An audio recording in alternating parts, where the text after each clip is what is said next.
some water.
Good evening, just saying hi to everyone as we get started.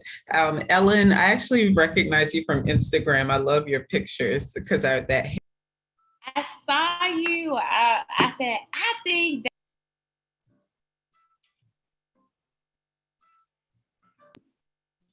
Yes, I recognize you too. I was like, I think that's the doctor.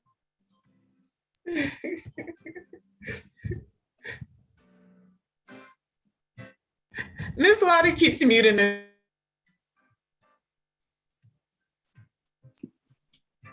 Doc, you just went mute. Oh, she keeps mute.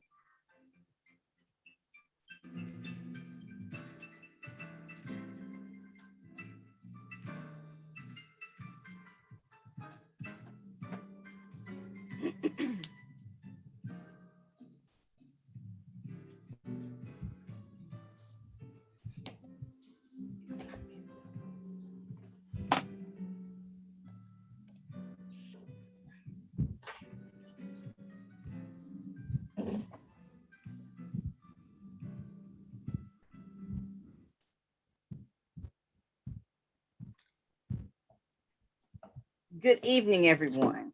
Good evening, good evening, good evening. Welcome to Turn Obesity Around, a regional webinar series.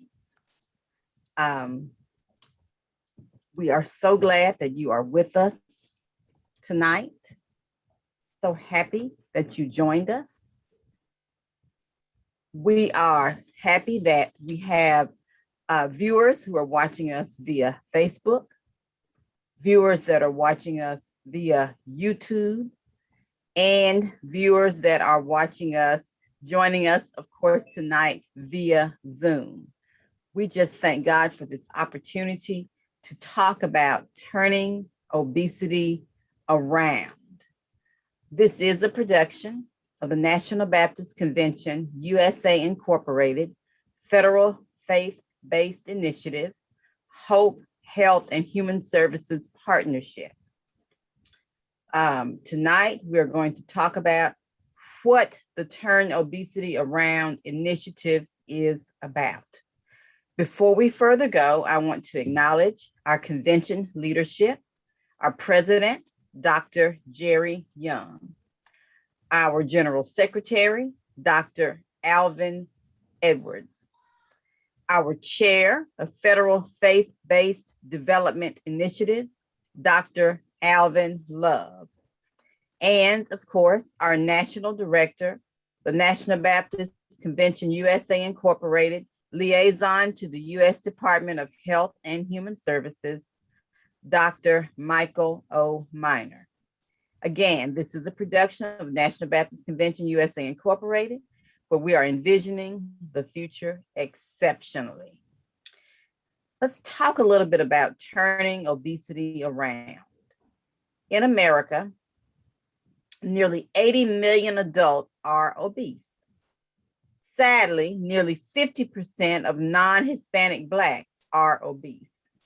Additionally, diabetes affects 34.2 million Americans, or 10.5% of the population have diabetes. That is 1 out of every 10 Americans. Disproportionately, 11.7% of non-Hispanic Blacks in the United States have diagnosed diabetes. What can we do? We do to turn these numbers around. The National Baptist Convention USA Incorporated, NBCUSA, is launching a national education awareness campaign entitled Turn Obesity Around.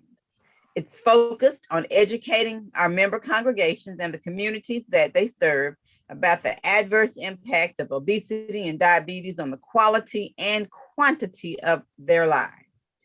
This webinar is part of a series of the NBCUSA Turn Obesity Around webinar series. Yes, we recognize that obesity is a major problem in the Black community. However, there is simply no one-size-fits-all solution. There are, just as there are many members in the one body, there are many different health situations that we fall into. So we must look at every individual and develop a continuum of intervention. A continuum of intervention efforts is needed to address this prevalent and complicated health condition. Over the next 45 minutes or so, we're going to hear from two of our NBCUSA HOPE team members who will share about different aspects of NBCUSA HOPE Turn Obesity Around continuum. I'll begin with a really brief overview of the NBCUSA HOPE Turnaround initiatives. Briefly, I want to talk a little bit about Dr. Miner, who is our national director. He serves as the president of Mid-South Churches Baptist State Convention and the pastor of the Hill Hernando Baptist Church. He leads our Hope ministry. Is unable to be with us tonight because of some health challenges that he was having, but he certainly sends his greetings and sends his love to everyone. I next want to go ahead and introduce Sister Nettie Johnson, who is going to be one of our panelists tonight. And I'm going to spotlight Nettie for us if I can here. And I love to replace the spotlight with the faces of the experts, because these are the folks who you guys want to hear. So first, Nettie Johnson. She's going to share with us about holistic approaches to weight management and the physical fitness aspects of behavioral modification. Sister Nettie, again, I'm glad that I'm off the camera because you are the expert in that area. Just a little bit about Sister Johnson. She's an author, a podcaster. She is a credentialed health educator and the founder of Education for Transformation, a wellness organization that develops and delivers curated education and programming addressing African-American health disparities. And we already know that African-Americans suffer from more health disparities than any other population. We're focusing tonight, of course, on diabetes and obesity, but there are many other disparities that plague our community. So science-based, faith-empowered solutions for healthy weight management is Nettie's area of passion and specialty. And we know that weight management helps to contain a whole lot of conditions. A Robert Wood Johnson Foundation Culture of Health leader, Nettie also holds multiple fitness and health coaching certifications.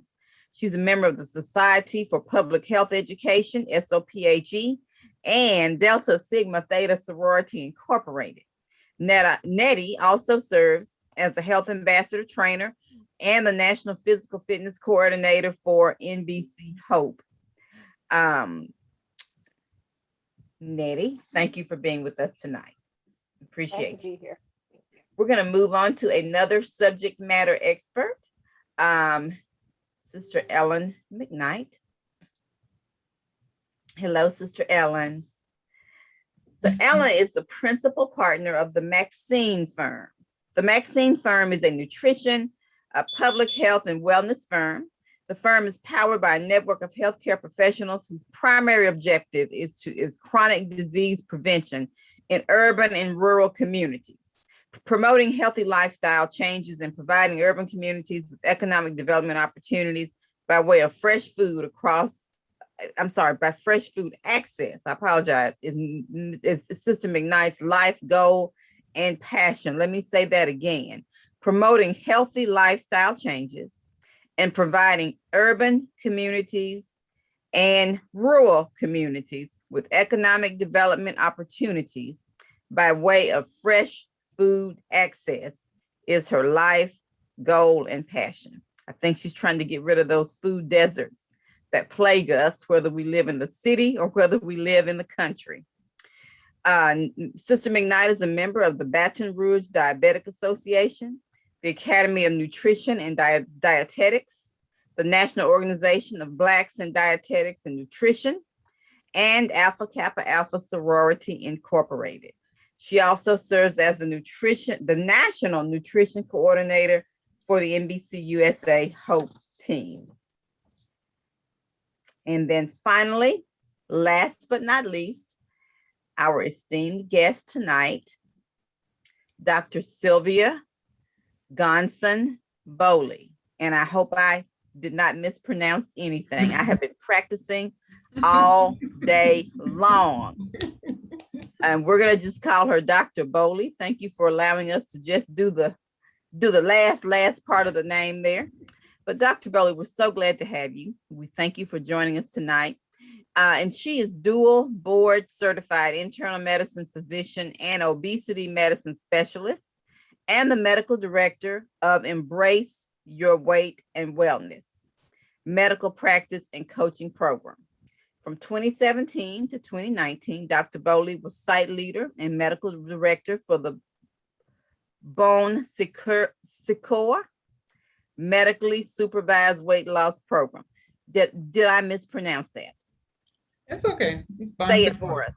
Say it. Bon Secours. You are great. You're doing Bon Secours. awesome, Miss Lottie. Thank you. Thank you. It is a supervised weight loss program where she helped over 60 program enrollees successfully lose an average of 40 pounds within 6 months. Praise God for that.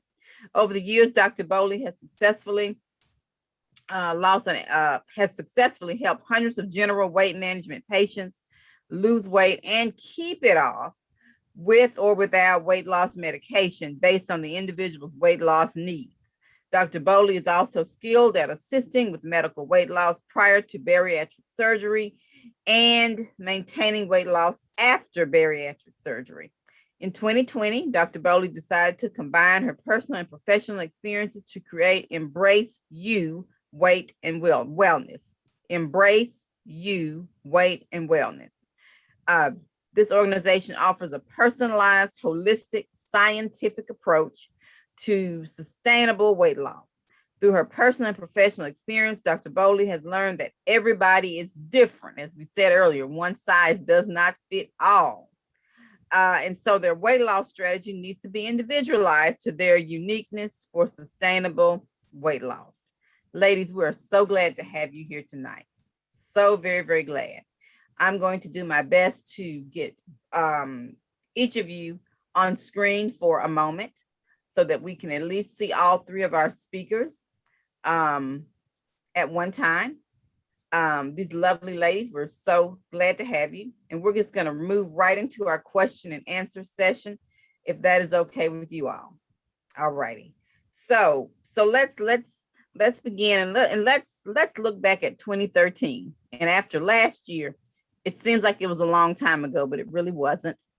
But in 2013, the Office of Minority Health asked us to conduct a pilot called Turn the Beat Around. And when I say us, I mean NBCUSA H.O.P.E. And the purpose of this pilot was to test the efficacy of using health ambassadors to affect sustained better involvement in communal health. And our health ambassadors is a team of trained laypersons who go out teaching congregations and the communities they serve how to be healthier. So the study took place in several Alabama cities, and the results of the study showed that the intervention was indeed effective. The results were published in a peer-reviewed journal. So this began NBC's Turn Around efforts. We followed that success with efforts around the Affordable Care Act and then NIH's All of Us research program. Turn Obesity Around will become our fourth funded turnaround that looks to continue our success in achieving turnaround. That's our focus, turning bad numbers into good numbers. So let's talk about ways tonight that we can turn obesity around. Sister Nettie, before we get started, do you mind sharing your personal story? And I don't call it a personal story, I call it a testimony. We're people of faith, so I'm going to say a testimony about obesity. I'm gonna spotlight you for a moment and give you an opportunity just to share that very, very moving. It's really moving, folks. I mean, that's the only word I could place on it. It's in your hands, Nettie. Oh, bless. Moving testimony. So, thank you so much, Sister Lottie. And I agree with you. I think testimony is a much better word for it. But basically, I have had experience with the condition of overweight for most of my life. As a child, I was always over the weight curve. I carried extra weight, and I had conditions like asthma and other types of things that I just thought was normal because it was my life. A lot of members of my family also carried extra weight. And to be honest, I did not think anything of it until I remember very clearly it was my sophomore year, the first day of finals. I was 17 years old, and I got that call in the very early morning. And you know, when you get a call in the morning, it's typically not good. And it was a call from my sister saying that my father died. And he went to sleep the night before and just did not wake up that next morning. And you're never ready to lose a person, you know, that you love. Death, you know, you're never ready for it. But it was so shocking, not only for me, but also for the rest of my family, because I remember that for the next, you know, couple of weeks, we just kept saying is we couldn't believe it, we couldn't believe it, because we didn't think that Daddy was sick. In our minds, he didn't have a sickness because he didn't have cancer. He was never in the hospital. We didn't see those things that we thought were necessarily illness. But in the next couple of years, when I got into my mid 20s, and I was later diagnosed with a heart condition in addition to the exercise induced asthma that I had. And starting to look at my family tree a little bit more, I came to realize that as I look back, I never really remember in my life seeing my father well. My father had multiple chronic diseases, multiple conditions, and because it was so prevalent, things like hypertension, diabetes, overweight, all of that, that was so prevalent in my family. I thought that it was just natural. It was normalized to me to the point that I thought that it was like this gray hair that I have, that when you get to a certain age, you're going to be on pills, you're going to have these. And so and it wasn't until I was away from that a little bit and facing a diagnosis in the age of 20 that I said, I have to do something, because I too was carrying extra weight, and I knew that I was on the path to some of those chronic diseases, and I wanted to do something to try to stop that. So yeah, I started the next maybe 10, 15 years trying a little bit of everything. You name the diet, I tried it, I did it. And you know what? It worked for a while. The pounds would come off, and then they would come back bringing friends, and I went up and down it. And that went on for literally more than a decade. It got to the point that there was a period where I destroyed my gallbladder. I had to have my gallbladder taken out. I see doctors shaking her head. In my efforts to make myself well, I was making myself sick, because I was just going after anything. Y'all, this continued on, and I would have my down periods and then have my up periods. Literally, I imagine that in that period of trying, I probably gained and lost about 300 pounds. I tried to add it up one time, back and forth, lose 50, gain 40. It was just ridiculous. I recall I eventually, in year 2000, decided that I was going to make this turn of the century decision, and I joined a very prominent weight loss program, the nation's leading weight loss program, for the fifth time. Got the weight off, and I ended up working for the company. I worked for them for about a decade, actually. Everything from doing individual work with clients to being a national trainer. And before I left, I directed their operations for the states of Texas and Oklahoma. And in that period of time, I saw and assisted a lot of people that were struggling with the condition of having just overweight and obesity, and just really seeing the challenges. And I learned a lot. But y'all, when I left corporate and decided to come home to be with my children, I had two kids. I just said, you know what, without these resources, without being connected to the company, literally, I was at a healthy weight, but every day was a struggle. I'm not, I mean, I was struggling. So for me, I wasn't well, because when you think about health and wellness, it is holistic. Even though I was holding this number, it was a miserable thing. And I remember very clearly, I said, you know what, Lord, I'm just tired of this. I'm tired of struggling. I'm just going to go on ahead, and whatever happens, happens. And I remember the Holy Spirit told me, you're struggling, surrender it. And it became a very different thing when my mind started to get renewed, when I stopped carrying the weight of having extra weight, if that makes sense. And I started to do things like renew my mind. And instead of following a plan or a program that was popular, that worked for other people, I started taking the knowledge that he had blessed me to be able to learn, because we live in a time, y'all, where there is a lot of knowledge and information that's available, but I had to find a way to make it personal and applicable and livable for me. So now, another 10 or more than that, 10 years passed. I'm getting up in age. For the past 10 to 12 years, I went and got a number of certifications, went back to school, got health education degree, and got a number of different additional resources because my heart and my passion is helping other people to end that struggle, to find a place where you are comfortable and well in your skin. And it starts with a renewal of our mind. It starts with awareness. It starts with information. But then it goes into finding those elements of what is going to work for you. Because weight management is more than just calories in versus calories out. It is a very complex issue. And so there are a lot of different elements that come into play. And so now what I really love, and I'm so excited that the National Baptist Convention is doing, is I love helping people to take a look at this, because we often don't talk about it a lot, or take some of these steps that are within our reach to help us to overcome this condition and improve our health. I'm sorry, somebody was muted. Sister Nadia? Wow. Wow. That was Sorry, I hope I didn't take absolutely a lot. fabulous. Thank you. What a testimony. I heard you say how you struggled.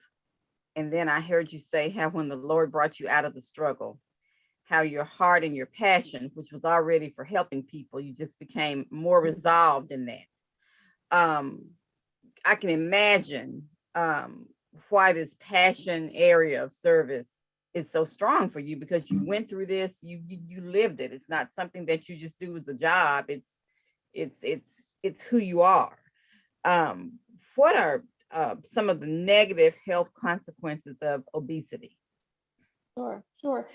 As prevalent as this condition is, oftentimes we find ourselves, when we have the condition, we're living with increased risks for a number of different conditions, a large variety. As a matter of fact, when we look at African Americans specifically, and the top causes of death and disability, and this is, pre-COVID, we take COVID out of this, maybe 2017 data. 4 of the top 5 causes of death and disability, you're at a higher risk for those when we carry extra weight. These include conditions of heart disease, all of the diseases of the heart, certain types of cancer, everything from liver cancer to kidney cancer to colorectal cancer, breast cancer, ovarian, thyroid, endometrial. There is a higher risk when we have extra weight, when we have the condition of overweight or obesity. There's a higher risk there. Also, things like stroke, diabetes. So we can just go on. You can have higher cholesterol levels. Things even as far as how you feel, osteoarthritis, where we start to have a breakdown with the cartilage and in between the bones in our joints, where have more pain. And aside from these conditions that can either, be like comorbidity or just cause us to have a condition of disability, there are mental connections. We find some mental health things like higher incidences of clinical depression, anxiety, and other mental conditions, as well as the body pain and sometimes the difficulty of mobility. And oftentimes, what I personally experienced, again, because this was not something where it changed. I mean, for as long as I can remember, I had the condition of being overweight. I again accepted feeling less than my best as normal. I didn't know what it would feel like to not have that. And unfortunately, that happens. Many of these conditions can sometimes be silent, like heart disease is often a silent killer. You may not know that you have them. You may not know that you're feeling as well as you possibly can, but there are a lot of conditions that keep us from living beneath our God-given potential that are connected to the condition of overweight and obesity. Mm-hmm. So there is a lot to obesity. And it sounds like you're saying it's not just about appearance. It's about how we feel every day. Not necessarily that we feel sick, but we could feel better because our body's not functioning at the optimal level. So it would seem like people would want to do better about their weight, knowing that not doing so is effectively a death sentence, whether that death happens in the very near future or whether they're blessed to stay here a long time, because oftentimes people do have the quantity of life, but there's no quality there. So why do so many people suffer from obesity, have problems losing weight and or keeping it off? Wow, I think that's a really great question. And I would also love to hear from Dr. and Ellen about this as well. I think bottom line is that it is challenging. It Mhm. is challenging. If it was a very simple, straightforward formula, I mean, how many of us have heard for decades? And I actually used to say this all the time. It's just a matter of energy balance. If you take in more calories than you're expending, you're going to gain weight. So if you flip that script and you expend more than you take, then you're going to lose weight. If it was that simple, I mean, it would be a very different thing, but there's so many other elements that are involved. Everything from our biology and our genetics to um, even our ecology, things in the environment. And I'm not even talking about things like maybe toxic exposures, but even if you think about the environment in which we live and we work, is it set up for us to be able to take those steps, to have the ability to have access to foods that will support us, the ability to have safe places to exercise? There are structural things that are sometimes even outside of our control that can come into play. Sometimes medications that we may be on or conditions that we have with our health can cause us. Age, goodness gracious, once you get to certain ages, we start to begin to gain weight typically until we get into our Amen. mid 60s when our bodies begin to lose weight. So there are a lot of factors that are involved. And because it isn't a one size fits all approach, oftentimes individuals have a hard time finding their fit to get fit. That's what I find also. I'm trying to help people to find their fit.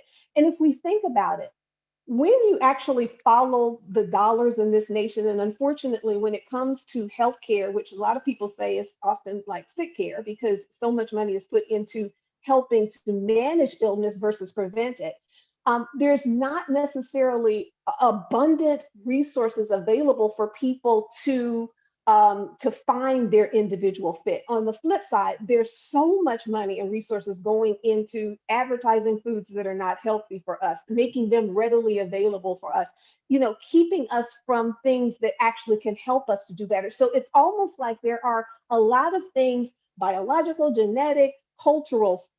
I just said cultural. Let me just back up there. We even have some mind stuff. Like literally, when I work with individuals, we start with the renewing of our mind. Even the normalization sometimes of carrying extra weight to the point that we don't even think that it's a problem. There's so many issues that are involved. That's why efforts like this, like what the National Baptist Convention is doing, and people are doing all over the place that are trying to just at least drive awareness, have us to take a look at it, to assess where we are, to have not just it be a head thing, but a heart thing, and then connect with resources and information to help us to take steps so that we can make some of these changes to actually turn it around. That's what we're trying to do, to kind of help people to get out of this cycle of struggle. Wonderful, wonderful. And you are right. There are many organizations that are working to counter this, to counteract all of the negative advertising that gets us interested in foods that we probably never thought about, that increase these obesity issues. And we know that National Baptist Convention USA is not the only organization that does that. I want to go back to our beginning slide that we had, because I did not fully acknowledge everyone that I should have, and that was my error. And I want to remind everyone again that our sponsor tonight is Novo Nordisk. This is a production of the National Baptist Convention USA Incorporated. Dr. Jerry Young is our president, but we are so pleased and so happy to have as a sponsor Novo Nordisk, and talking about a variety of organizations that are trying to drive us towards turning obesity around. Novo Nordisk is definitely one of those organizations. Before we go any further, Sister Nettie, I know that you wanted to talk a little bit about the importance of exercise, but I want to just stop for a moment and give Dr. Boise Kimber an opportunity to speak to us. He serves as our board chair for the National Baptist Convention Incorporated. And he's going to provide us with a high level overview of the NBCUSA Incorporated Novo Nordisk collaboration, using highlights from the NBCUSA Novo Nordisk Partnership Statement. Dr. Kimber, I'm going to bring you on the spotlight.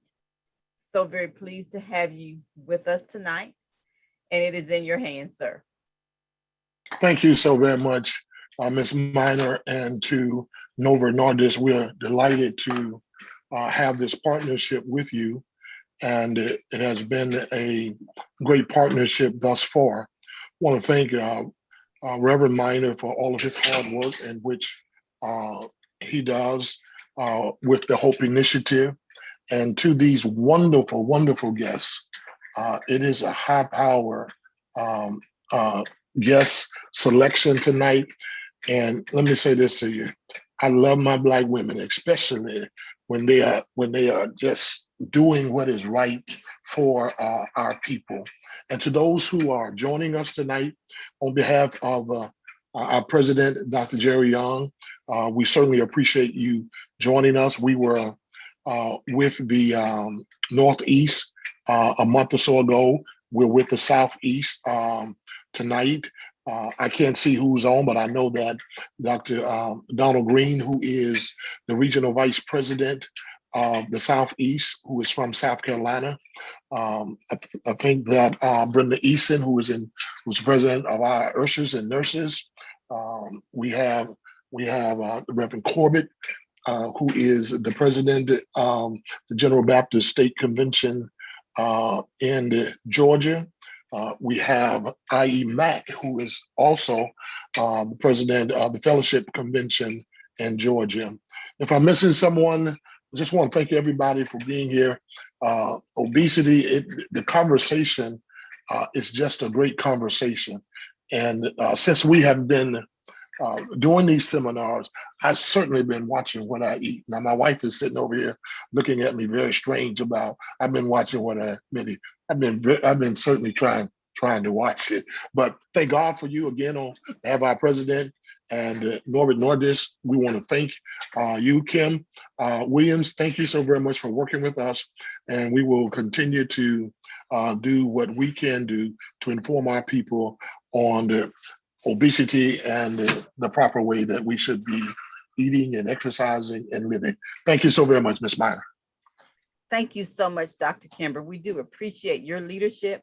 We thank you for leading the way in this collaboration with Novo Nordisk. And again, I apologize. I was a little bit out of sorts when I came onto the call. We've been facing some health challenges in the Minor home. So thank you for bringing us up. Thank you, and we're praying for you. And we're praying for you all. Thank you very much. Thank you, sir. Thank you, sir. We appreciate you. Again, I wanted to share again our title screen. This little sign right here should hopefully keep us all keep in the forefront of our minds in terms of turning obesity around. Again, in this collaboration of the National Baptist Convention and Novo Nordisk, who is our sponsor. All right, we're going to go back and talk a little bit about exercise with Sister Nettie. The part we save exercise for last as far as your segment. We save the best for last, Sister Nettie. We don't always think it's the best, but share with us a little bit about the importance of exercise. Share a few holistic steps to help us do better with our exercise. Go ahead. Okay, all righty. Well, here's the thing. I actually very much enjoy exercise. So let me just say that it was not my normal life path, because I had exercise-induced asthma, and I literally thought that I was allergic to exercise. Like I failed gym in high school. Like that's how this is. I refuse. So that was my history, and I flipped and I turned the corner with exercise. So I get very excited about it, but I'm gonna just take a moment because I want us to get to nutrition and to hear Dr. Share with us about some other interventions as well. Let me just start this by saying, exercise is helpful, but it certainly is not enough to turn the corner.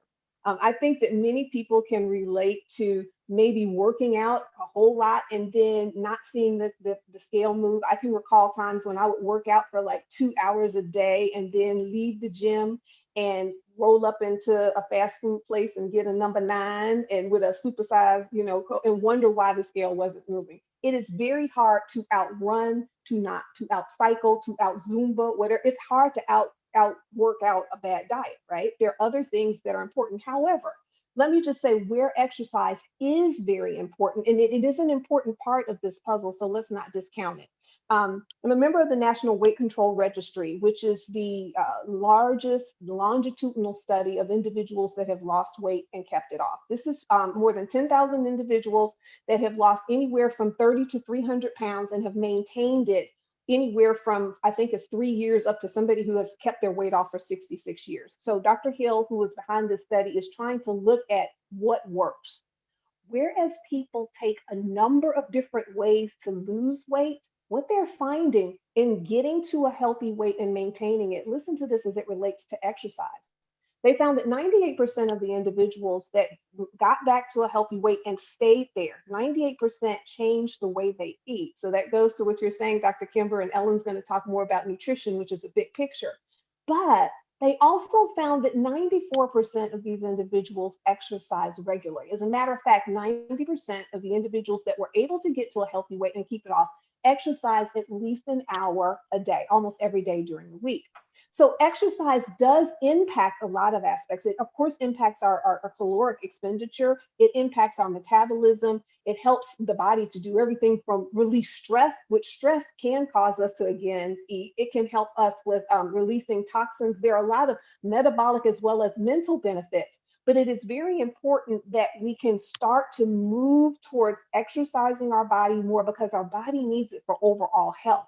That's why the National Baptist Convention also does have that other initiative that we're doing called Let's Move National Baptist, where we're encouraging people to find something that works wherever you are in your level of ability and to start just getting used to moving our bodies more. God made our bodies to move, and it can be helpful. Although you can't exercise as like the silver bullet to get a lot of extra weight off, it is important in the process of weight loss. It's definitely important in the process of weight maintenance, and it's also good for our overall health. Excellent. Thank you. That brought it all into perspective in terms of exercise, because sometimes we do stress about the physical activity. So we want to bring up, well, thank you, Sister Nettie, first of all, fabulous testimony. You touched on things that I think mean a lot to all of us in terms of trying to become healthier and treat our bodies better. So thank you so much for that. We're going to move now to Sister Ellen McKnight, and she's going to talk about nutrition. Dr. Kimber told us he's watching what he's eating, and I think most of us do that. But Sister Ellen's going to try to help us do it the right way. I know I try to watch as well, Dr. Kimber, and sometimes I'm watching the red velvet cake and I'm watching the turkey sandwich that has mayo on it. Okay, it's turkey, but it's got mayo on it. So did I really do the right thing? So Sister Ellen, share with us a little bit about the work that you do as a nutrition expert. Help us understand what you do and how that can help us turn obesity around. Thank you so much, Sister Minor, and just so glad to be with you all this evening. As she's already said, my name is Ellen McKnight. I'm a nutrition, wellness, and public health advocate, and I'm the principal of the Maxine Firm. And so what we have the privilege to be able to do is to provide culturally appropriate health education, health literacy programming in rural and urban communities that speak to chronic disease prevention.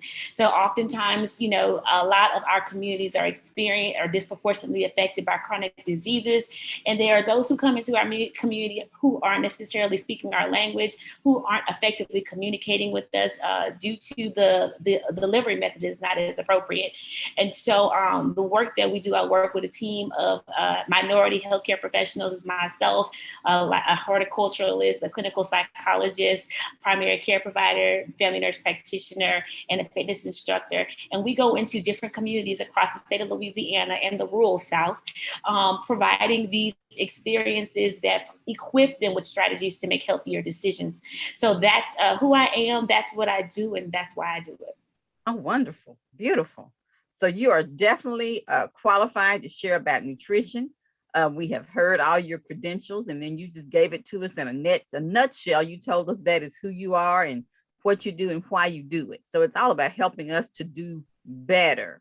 So share with us what role nutrition plays in this NBCUSA Hope Turn Obesity Around initiative, this collaboration between NBCUSA and Novo Nordisk. So yeah, so it's, you know, at the heart of the work that this initiative is doing, it's all about chronic disease prevention, and you know, nutrition is just the integral part of preventing chronic diseases. So you know, we talked about physical activity, we talked about mindset. Sister Nettie also spoke on the social determinants of health, other factors that contributed to chronic illness. We're going to talk to Doc next. But, you know, nutrition is crucial. You know, she said you cannot outrun a bad diet, and that is very much so. And so what I like to encourage folks to do is whenever they are consuming food or choosing food or selecting food, it's just really important to ask yourself, you know, one question: is the food that I'm about to put in my mouth and my body, is it combating chronic disease, or is it encouraging chronic disease? And so, or is it contributing to chronic disease? And so, you know, that it's, you can't outrun a bad diet. You know, we've heard the 80-20 rule, you know, it's 20% physical activity, 80% nutrition. You know, it's really, really, really, really, every organ in our body, you know, needs us to eat properly, right? And so there's a book called Food is Medicine. And essentially, you know, I want to encourage you to think about food in that way. You know, food is made up of nutrients. So, you know, several vitamins and minerals. And that's the reason why we eat, because every organ in our body needs those vitamins and minerals on a day-to-day basis. And when we aren't eating real food, when we don't give the organs in our body those essential vitamins and minerals that it needs, they shut down on us. They don't work at the optimum capacity. You know, it's more difficult for them to function. So nutrition is integral to this Turn the Obesity Around effort with National Baptist. Fabulous, fabulous. I'm thinking of a dilemma or a mystery that most of us, if we don't deal with it personally, we have someone in our household or in our immediate family who may be dealing with this. And it is a type of quote unquote addiction. I suffer from it. There are two S's involved in it. One of them is salt, and I'm not addicted to salt. I don't care for it. But the other one is a 5-letter word, and it is a dirty word to me because I have an addiction to it. It's called sugar. And I think a lot of people suffer from that. So talk to us a little bit about why so many people are addicted to salt and sugar. So that's a really good question. There is a clinical psychologist that I work with. Her name is Dr. Megan Bourne, and she talks about the obsession with primarily sugar. And so, and it lends itself back to neurotransmitters that are in our body, in our brain. And so essentially, you know, oftentimes it's like the addiction to those like really good feelings. But the issue with that is that with sugar, it's the crash afterward, right? And so I hate to parallel them to drugs, but it's similar. There's been research that links added sugar and refined sugar to things like the effects of drugs on our brain and like the addiction piece. So I just want to encourage you guys, like, you know, just to be very, really mindful about the amount of sugar that you take in, especially added sugar. I want to encourage you, you know, sugar is sugar, but I want to encourage you to lean more towards natural sugars. If you do have these sweet tooths and things like that, and taking things like natural fruits and things like that, because those natural fruits that offer natural sugar do offer your body those vitamins and minerals that you would not get from an added sugar. So I want you to just be mindful of that. And then also if you're having difficulty with sugar, or if you're trying to stay away from type 2 or type 1 diabetes, you definitely want to link up with a clinical registered dietitian and or a clinical psychologist to discuss, why am I having this obsession with sugar or food? And then also with the salt piece, those are, so with the salt, you want to make certain that the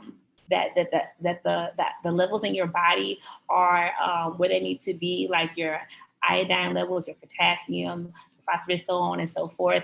You just want to make certain that, you want to try to make certain that, figure out why am I experiencing this addiction. So it's just really, really good and a really, really good practice to speak with your primary care provider so they can provide you with a panel of your blood work so they can see what's high and what's low in terms of your vitamins and minerals, if you're experiencing these cravings for different things, because sometimes cravings are indicative of other things going on in your body. And then also with the sugar piece, you want to make certain that, you're consuming foods in this most natural form for the average healthy American. And if you're experiencing challenges like type 1 or type 2 diabetes, definitely want to consult with your primary care provider, your registered clinical dietitian, so they can, compare your blood work and, your panel, and then also a clinical psychologist to kind of speak to maybe some of the reasons why you're having these cravings. Wow. So we have to get to the root of the addiction, just like we would if it were an addiction to some type of other chemical substance. Same concept. Wonderful. Thank you. So in your efforts, I know that you've seen people who are sort of like cars on bad gas. We talk about a car that has bad gas, how it starts and stops. In the dieting world, it's called yo-yo dieting. So is there a health danger in this so-called yo-yo dieting? And if so, explain what it is. Yeah, so that's a really good question. I think Sister Nettie spoke about that whole yo-yo dieting or her personal experience with that. And, essentially you want to keep your body at an equilibrium, if you will. You don't want to ever put your body in a constant state of shock, right? So I'm doing really good for a little while, then I'm doing super bad over here. Then I'm doing super good for a little while, then I'm doing super bad. The whole point behind yo-yo dieting, that occurs because folks start diets that aren't sustainable. Folks will start eating restrictive diets that they aren't able to maintain over a lifetime. And to make certain that you stay away from that, I want to encourage you all to try to eat the most balanced in the most balanced way possible. Essentially what that means is, I always talk about my plate. Dr. Miner teases me because, I'll whip it out at any point. But, just making small choices across my plate that you can incorporate over a lifetime. And so if you don't know, my plate is the USDA's guide for balanced nutrition, if you will. We used to have the pyramid, but that got a little bit confusing, and now we use my plate. And so, there's grains, proteins, dairy, fruit and vegetables on that plate, 5 components. And for every one of those group, there's opportunity for you to do the right thing, and there's opportunity for you to do the wrong thing. And so as we talk about sustainable nutrition and, making healthy decisions in each of those groups, those are things like, choosing whole grains instead of refined grains. Those are things like choosing lean proteins and choosing good fats instead of proteins that are high in saturated fat that's linked to heart disease, and of course, high blood pressure and stroke, and so on and so forth. And those good fats that also, help improve our overall mental state with anxiety and depression because of the omega-3 fatty acids. That means, making certain that you choose fresh fruit and vegetables as often as you can. If you can't get it fresh, go ahead and get it frozen. If you can't get it frozen, if you have to go the canning route, make sure it says no salt added, rinse it on off. And there's a lot of controversy in the dairy space, but what you do want from dairy is the vitamin D, and you want the calcium. And so there are other options out there for you all that aren't necessarily cow's milk, because they're not cows. And so, you can explore that, like I said, with your registered clinical dietitian, and then also your primary care provider. But essentially, the yo-yo dieting, it is as a result of us doing something that is just not sustainable over the long term. And, there are different ways that we can augment or change our diet on a day-to-day basis so we can make sustainable changes as it relates to our nutrition. Fabulous. Sustainable change. That is what it's about. It's a lifetime journey. So thank you, thank you, thank you, Sister Ellen. We appreciate that. And I see the tie-ins. I see the connection between Sister Nettie's presentation and yours. I see how it's coming together. We're going to move in a moment to Dr. Bowley, who's going to talk about the personal connection, her personal connection to obesity and its relationship to health.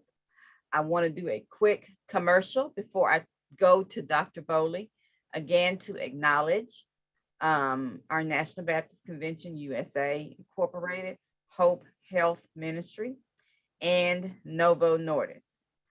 Novo Nordisk is our sponsor, and we do certainly thank them for this opportunity to share about turning obesity around. We're going to move now to Dr. Bowley. And we are so happy to have you tonight. Thank you for taking time out to be with us. And as I mentioned a moment ago, I understand that you too have a personal connection to obesity and its relationship to health. So would you share with us what drives your passion for this area of health? Absolutely. Well, first of all, thank you so much, Sister Minor, for having me into the convention. And also, I've really enjoyed hearing Nettie and Ellen speak. Those were very touching stories, and they hit on so many key points. So thank you so much. What a great panel to be a part of. So my story actually starts with my grandma Sylvia, who I'm named after. And so Grandma Sylvia, she was a beautiful, full-figured woman who was an entrepreneur, a home ec teacher, and a master baker. Miss Lottie, you spoke about that red velvet cake. She could do that and some more. And so I grew up hearing stories about Grandma Sylvia and just, really admired her. She lived overseas in Liberia, West Africa, and I didn't get to meet her till I was 8. And by the time I met Grandma Sylvia, she had survived the Liberian Civil War, which left her 3 years with no medical access to care. And by the time I saw her, that full figure had actually morphed into the disease of obesity, and she had all the complications of it. So she had diabetes, which required insulin that I used to help give to her. She had hypertension, glaucoma, and eventually had a massive stroke.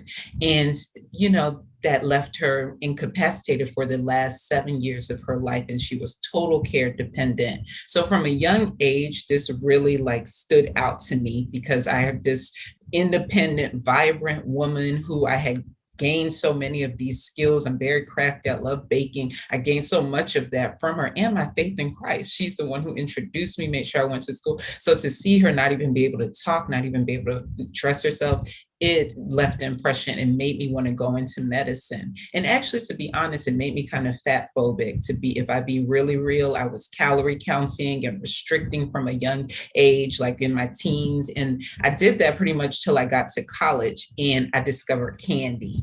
And I went to school in the South. And so, and we used to like to go speak of Baptist church. I'll be really honest. We used to go into the Baptist church because they had free dinner after. And then you would have the cakes and the fried chicken and mac and cheese and all of that. So I discovered all of this in college because we didn't grow up eating dinner and candy. And that's how I cope with my stress. And talk about sugar addiction. That's where mine developed. I used it to cope with stress. So it was fine. I had the metabolism to keep up with it until I got married. Then I gained 15 pounds with marriage, and that was still okay. I still was in what was a normal BMI range. But then I had my first child. And that is when my Grandma Sylvia genes kicked in. I gained 60 pounds with my first baby. And I kept 40 pounds of that on way past the baby weight stage, 2 years postpartum. And I did that really through a combination of poor stress management. I didn't know how to manage my stress other than eating sugar, and sleep deprivation. And then by then I had another drug, which was cheap pizza and chocolate cake. So that's how I cope with it. And these things are addictive. They hit the same receptors in the brain. I know my other panelists, they're very polite. Miss Ellen, she didn't want to say it, but yes, they hit the same receptors as other hard drugs, and they are very addictive, especially if you're predisposed to being addicted to sugar and what we call highly palatable foods. So I had that. And really, it wasn't until 2 years into my journey that really being who I am and being a child of God, I started feeling very convicted of it because like God would not let me fake the funk. Like, so I would go to counsel my patients. I say, you know, I see here you need to lose weight. What are you eating? And then a little voice in my ear, you know, it's the Holy Spirit, right? So he'd be like, what are you eating? And I'd be like, I think of that chocolate cake and that fried chicken, and my mouth would get quiet. So then I say, are you exercising? Then Holy Spirit say, are you exercising? And then I get quiet, you know? And the literature, the scientific literature actually supports this because doctors who have obesity or overweight are less likely to diagnose and treat obesity. So I was starting to live that. And so I knew that if I was going to be the best doctor I could be and actually feel comfortable as a woman, feel confident, be able to play with my kids, be energetic, that I needed to lose the weight. But I tried to do it the wrong way. I know that now because I thought I knew what to do, which Nettie talked about the calories in versus calories out. I tried that. So the first week I was like, you know, I'm going to exercise 2 hours every day after I work a 14-hour shift and I come home with a 2-year-old. I know I'm going to get this 2 hours of exercise in. I'm going to stop eating sugar today, even though I haven't controlled my stress. And within 1 week, I had done 0 of that. And I felt awful. And I really was beating up myself and then talking negatively to myself, like, you know better, you're a doctor, you should know what to do, why aren't you doing it? And really what transformed my journey was a good friend of mine said, be nice to Sylvia, I like her. And so that simple act of self-compassion, act of love really taught me God shifted my perspective to learn to love my neighbor as myself, right? So I had to love myself and then I could do the things that I needed to do. And I slowly but surely started making small changes over time. So, and I addressed the stress, I addressed the exercising in smaller intervals. I started with like 10-minute home videos, eventually trained for my first 10K, eventually ran a marathon. Now I run all the time, but all of this was a process. And so in going through this process, it really convicted me that number one, the things we've talked about, obesity is complex. It's not just one size fits all, as we've been saying, but there are some controllable triggers you have for weight gain, like my sugar intake and what I was doing in terms of my stress management, but there's some uncontrollable, like my genetics, like, you know, all the women in my family gain a lot of weight when we get pregnant. And I actually gained 60 pounds the second time I got pregnant. I kept the weight loss off 5 years the first time, then I gained 60 pounds again, even though I was eating kale, even though I was running. Ellen follows me on Instagram, so she knows I posted and I ran up until 7 months. I was 7 months pregnant, but I still gained it because that's my genetic predisposition. But the difference this time is I had a strategy to keep the weight off.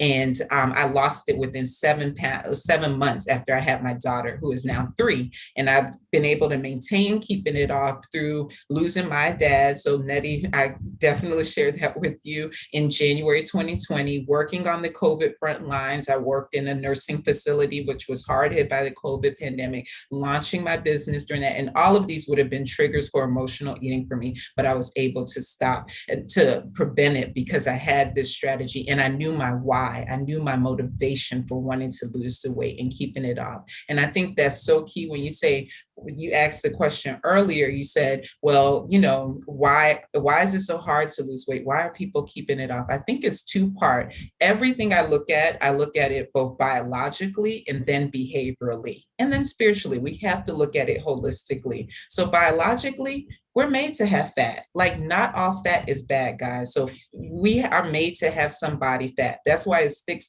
Oh, it's there. It's the excess body fat that is harmful. Obesity is the condition of excess body fat. There's a certain threshold, a certain percentage. The general population, we say for women, that's greater than 32% body fat. For men, that's greater than 25% body fat.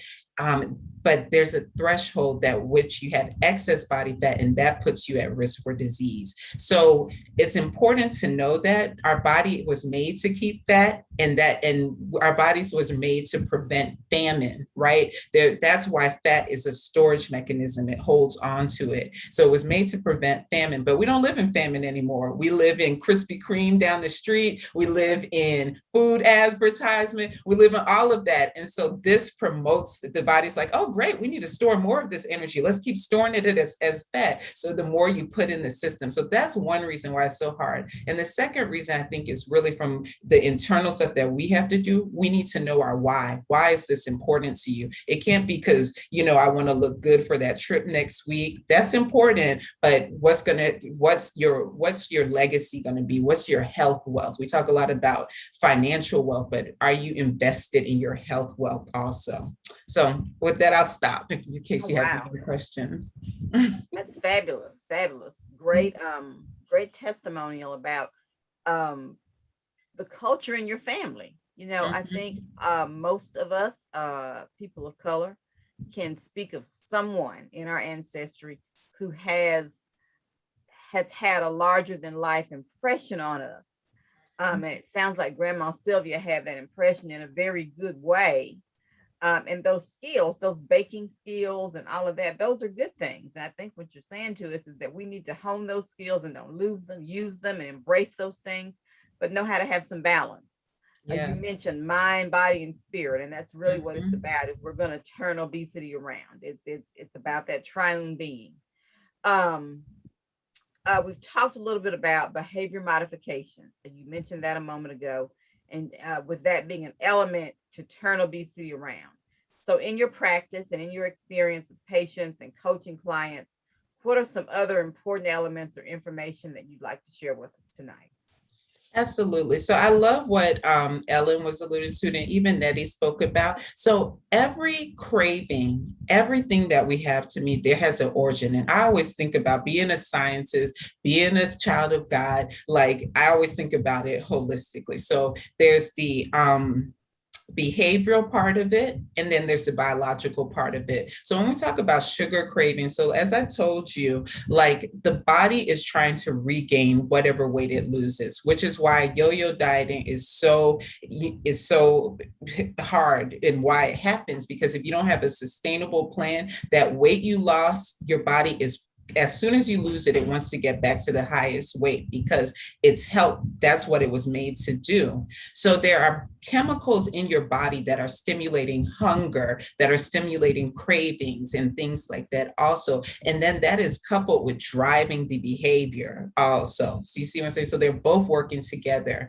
So sometimes, because obesity is not just a thing of willpower, especially if you have the genetic predisposition, especially if you have the other elements going on, it is helpful to use medications.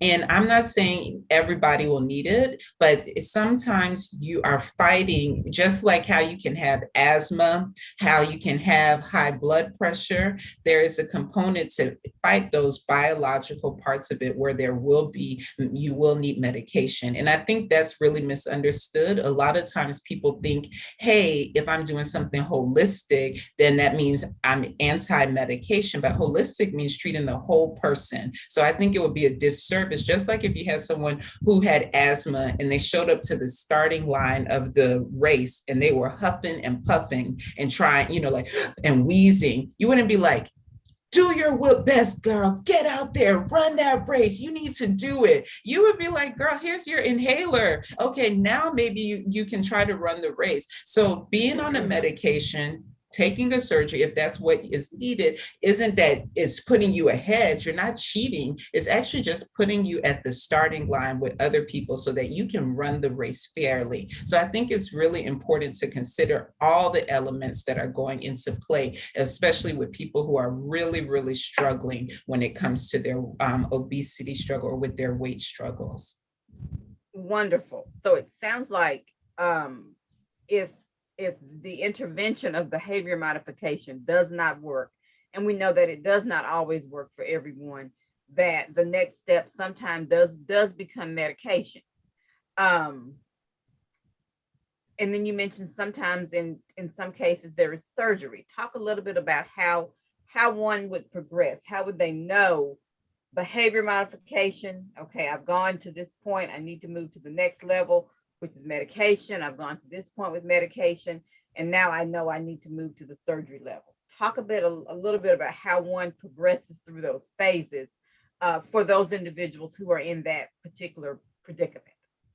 Sure. Well, I want to first say, I always say weight loss without wellness is dangerous. And I will continue to say that at any stage of the game, wellness should always be the foundation. And when I say wellness, I mean, that means addressing the lifestyle. So that means addressing your nutritional aspect of it, the psychological aspect, the fitness, the movement or exercise portion. I call exercise movement. I like that better. It makes me move. So, but it means addressing all of it, the spiritual aspect. And that is the foundation of any more advanced intervention you make, and it should always continue throughout it. So if you at least 3, if we're going by medical guidelines, which I'll speak from that perspective, it should be at least 3 months of that trying that holistic kind of wellness-based intervention, and then adding, not subtracting, because some people think, oh, okay, that didn't work, let me go to the medication. No, it is in addition to it. Then you would do the medication. You give a 3-month trial of the medication and see if it works.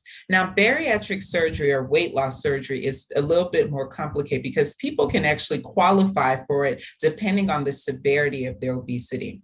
I'm not going to get on my soapbox about BMI and its cultural biases, its age bias, and all of that, but that is the best screening tool and the most widely studied. So I'm going to speak from BMI. So a BMI of, if you have a BMI greater than 35 with any weight-related conditions, the most common being diabetes, hypertension, cholesterol, uncontrolled cholesterol, things like that, you qualify for bariatric surgery, even acid reflux, things like that.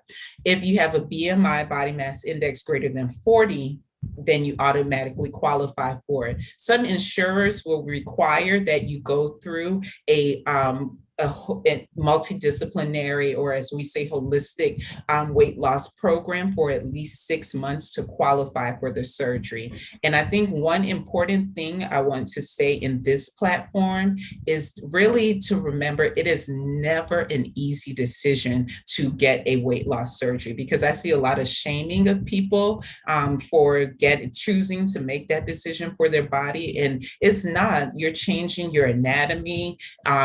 You have lifelong follow-up, lifelong complications that can occur. So I just want to honor those people who make that decision. But the most important thing is making sure that you still are using these people here on the panel, either myself, that's a bariatrician, Miss Ellen, who's a nutrition expert, Miss Nettie, who's a weight loss coach, or a holistic wellness coach, because you need support after the surgery. It's not just a one and done thing. It's a lifetime change. So that's the basis of it, if that answers your question.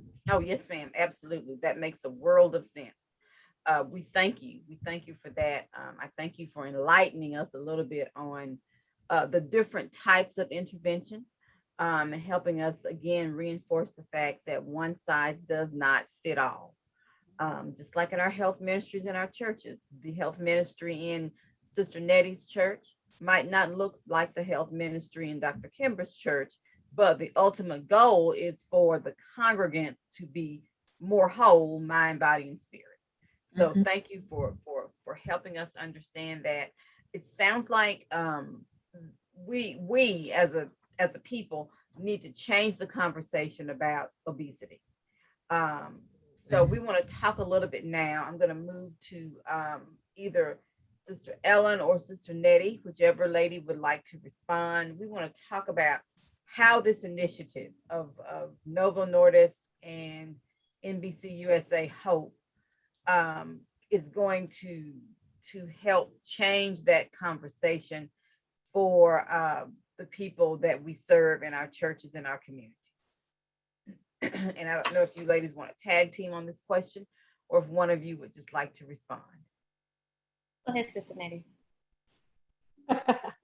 Okay, thank you, Sister. Wow. So how do we go about this? I think that these conversations that we're having are so needed, and they're a very important step. You know, whenever you're trying to change things, a lot of times we can find that change happens through exposure and repetition. And honestly, when we look in the body of Christ, weight issues are challenging across the board, but oftentimes in the body of Christ, it is something that I actually call it health, eating unhealthy. Like some of the steps that we do, it's kind of like a protected vice. We can see it almost as like a stronghold. Sister Ellen, I'm gonna need you to unmute because I love what you talk about repast. Come on in and talk to us about what we do at our. Come on. And so, like Sister Nettie was saying, initiatives like Turn Obesity Around are important for our church, and they help shift the culture around wellness because they bring it up in conversation. And so when we have conversations like this, it brings our cultural norms to the forefront. And when we bring them to the forefront, it kind of exposes them a little bit to let us know, hey, our norms may or may not be healthy. So, folks are dying in our churches left and right. They're suffering from obesity. They're suffering with, overweight. It is folks are having, heart disease, heart attacks, kidney failure, high blood pressure. It's kind of a conversational piece. It's the expectation in our congregations for folks to, experience these things. So when somebody does have a heart attack, no one's surprised or no one's like, shocked, like, oh, it's just kind of, it's become our norm.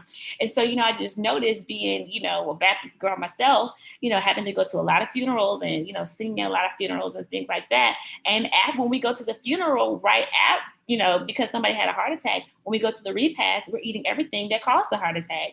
We're eating fried chicken, we're eating, dirty rice, we're eating, square cake. So it's just like, the things that contribute to the big three. And I think when I say big three, I'm talking about type 2 diabetes. I'm talking about cardiovascular disease. And I'm also talking about hypertension. And so, either from the sweetened tea or the juice punch that's not real juice, or, the fried chicken, and just stop. Shout out to Dr. Michael Miner, because, I've been going to National Baptist, for the convention for a while and the Congress.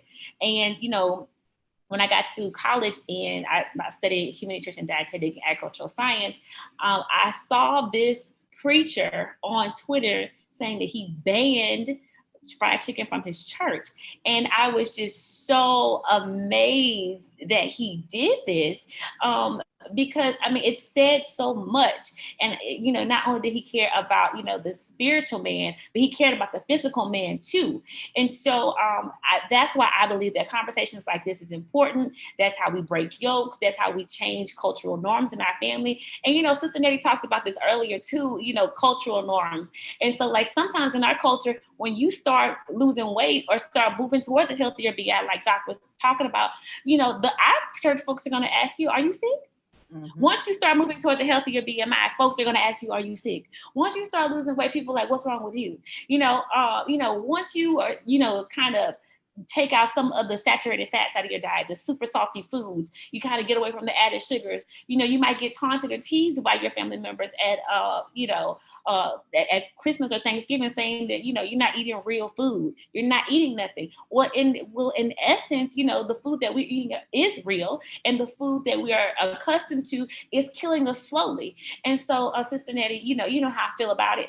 I think conversations like this that equip and not condemn folks about the things, about our health practices, are what's really going to help us turn obesity around. So we got to keep talking about it. We have to keep putting credible folks before the people. And then, and we got to make sure it's culturally appropriate. I'm really glad to see Doc today. When I saw her face, I got excited because not only have I seen, the work that she does, but I'm like, hey, this sister is equipped to equip me. When I see Sister Nettie, I'm like, this sister is equipped to equip me. So that's how I feel about it. You're hitting it all on the head, Sister Ellen. I have personally experienced this, and Doc, I don't know if with your weight loss, the bulk of the comments that I got when I was losing weight and finding my way, not in a struggle bus way, but in a way of changing my lifestyle and being so excited about it that I was talking to other people about the things that I was doing. The bulk of the condemning kind of conversation or comments that I got came when I was in the church, from people just saying, what's wrong? It was exactly that. You sick? What you doing? Don't lose too much weight and all of that. And I think these conversations, when we have them in the church, we certainly by no way, shape, form, or fashion are calling anybody out. We want to just call people to awareness and to call people up. And we have to have it over and over again because it is so ingrained in our overall culture. It is supported in the environment. We have so many limiting beliefs and so many counter healthy influences that we have to have these conversations over and over and over and over in a loving but straightforward, I love that you say culturally appropriate way. Just the other day, I was on a call with a pastor who actually had me to do a session with him and his family. They all got on Zoom and we were talking about the tea. And I literally took a tablespoon and looked at how many grams of sugar was in the tea that he was drinking and took a tablespoon and put that, showing what was in the Coke. And it was, since then, he's been telling his congregation, he was like, don't call her because she's a disruptor. But what he was basically saying is that sometimes we just have to actually see it and think, as a man thinketh, so is he. We need some renewing of our mind. We need some renewing of perspectives on how we do this, on what we call good. And it even goes back, if we look at some of the foods that we have, God blessed our ancestors to survive on some of these scraps and some of these preparations that was all that was available to them back when we were in a period of enslavement, but now we're off the plantation and we're still eating in some of these ways and calling it hallowed in tradition. And it is killing us, and it is killing us. So we're just looking at things. We're putting it out there to say, does this line up with treating my temple like a temple? And then instead of just always asking God to just rotely bless the food I'm about to receive to nourish my body, can we ask God to bless our food choices so that we're actually consuming things that will really edify our bodies and take care of them in the way that we're called to do? And it has the same thing to do with exercise and so on and so forth. So these conversations are just so important because we've got a lot to shift, right? But with God, all things are possible. And so we're thankful for this opportunity. Amen. Amen. Beautiful. I want to spotlight our speakers again, because this has been such a rich conversation. Uh, we've talked about some things that hit hard within our communities.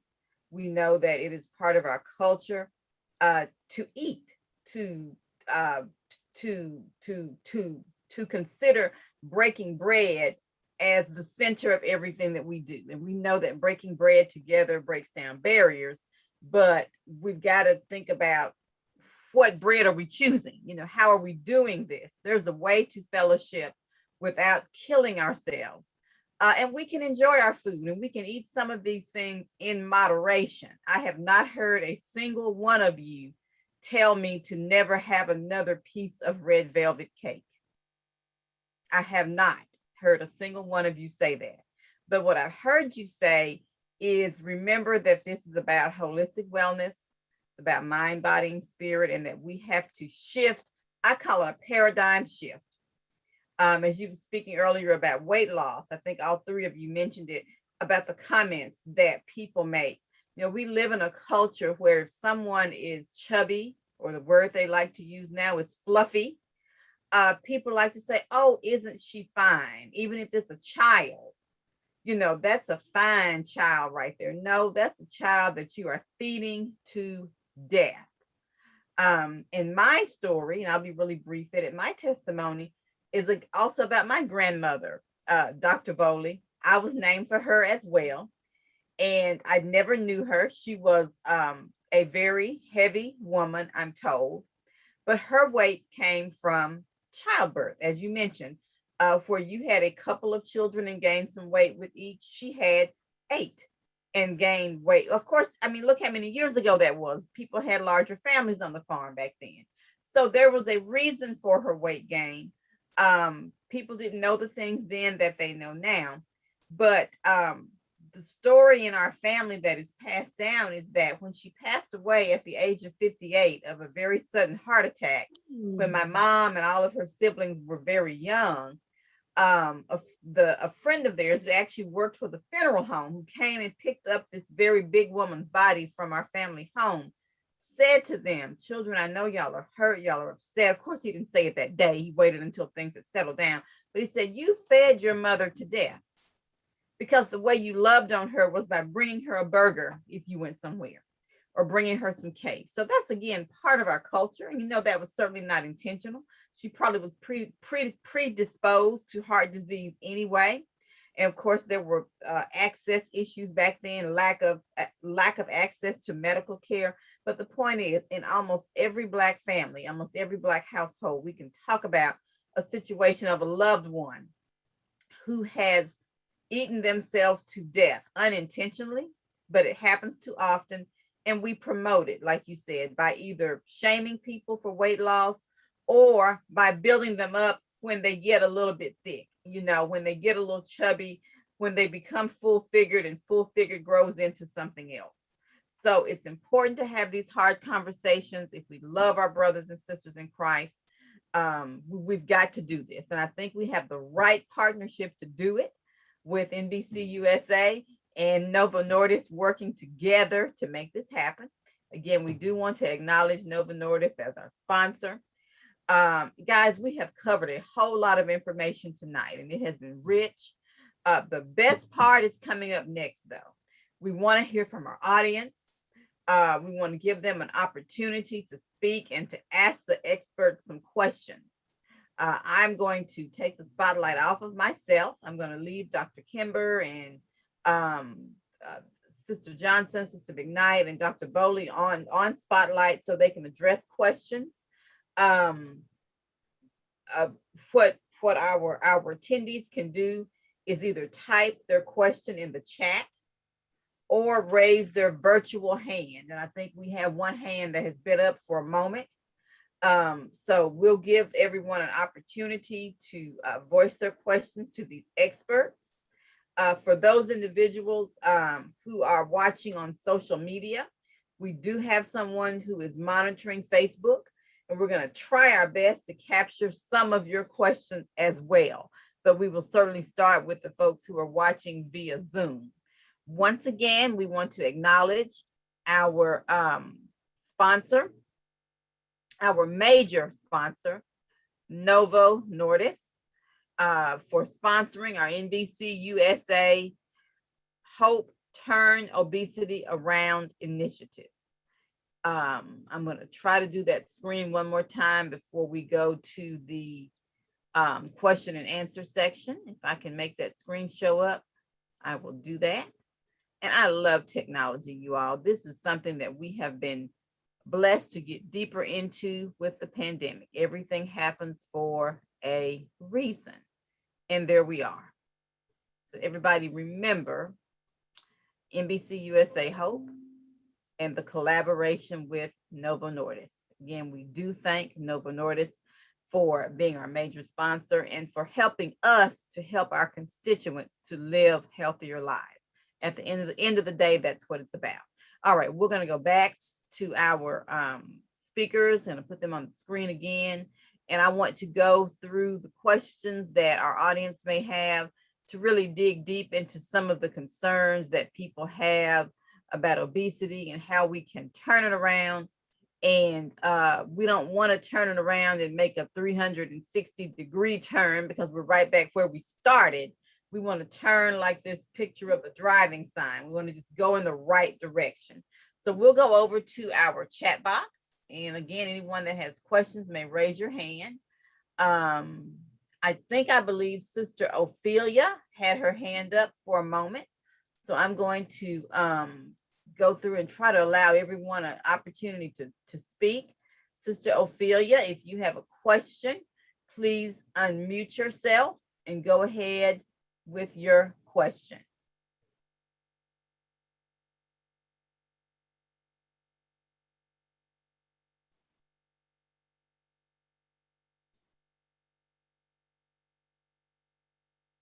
Okay, we're going to move. I'm looking through the chat to see if there are any questions there. Here's one question. Is the food that we eat, we need to ask ourselves, is the food that we eat combating or contributing to chronic disease? And I guess the part B to that would be, how do we recognize the signs? Because some of these conditions are silent killers. For example, high blood pressure. We often don't know that we have it until it's too late, or until we've got a splitting headache, or we're fainting or dizzy. So Dr. Bowley, would you like to address that one? I believe you're still muted.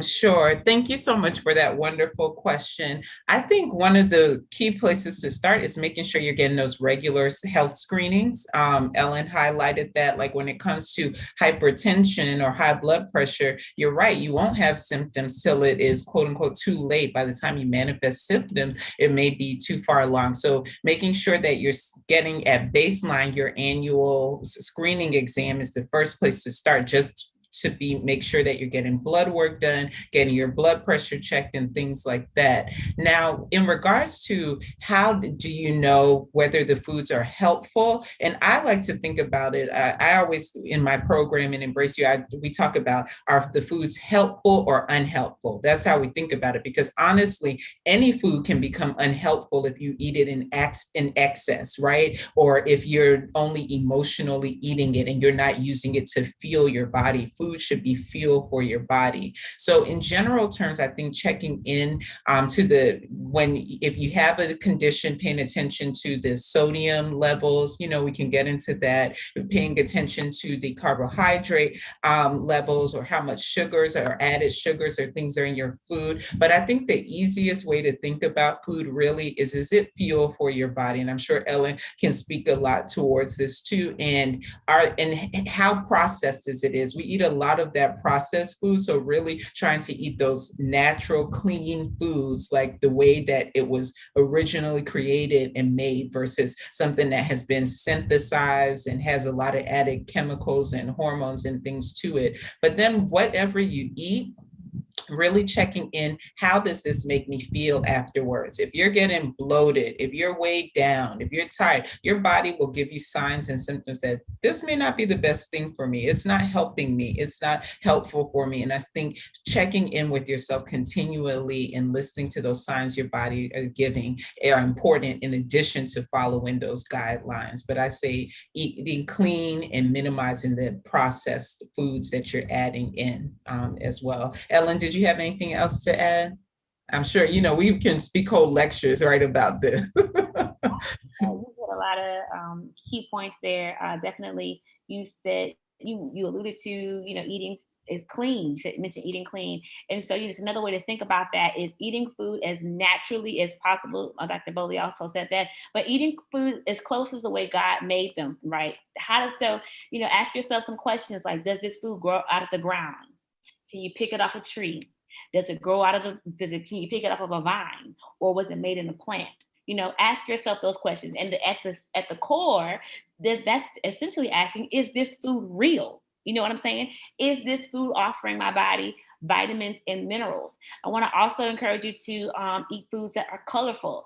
I often say, if everything on your plate is brown or white, 9 times out of 10 is either high in added sugar, fat, and sodium. And we know that sodium is linked to hypertension, added sugar is linked to type 2 diabetes, and saturated fat is linked to cardiovascular disease. So you make certain that you have a variety of colors on your plate. You need your red foods, green foods, purple foods, yellow foods, orange foods.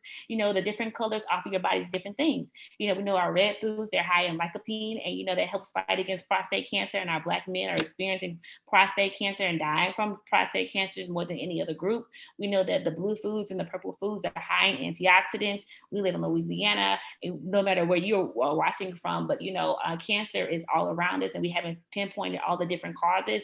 But we know that those purple foods and blue foods are high in antioxidants that fight free radicals and oxidative stress in your body. And so, you just want to make certain that you're eating real food, eating a variety of colors. You want to compare the food label at all times. Whenever you're picking things, Sister Minor mentioned that mayonnaise at the beginning. I love my mayonnaise like the next person. But what has happened to do is like, what kind of mayonnaise am I buying? How much cholesterol is in this mayonnaise, right? Because we don't want plaques to form in our arteries. So compare the food labels, eat real food, and then also, you know, make certain that you're thinking about your preparation methods.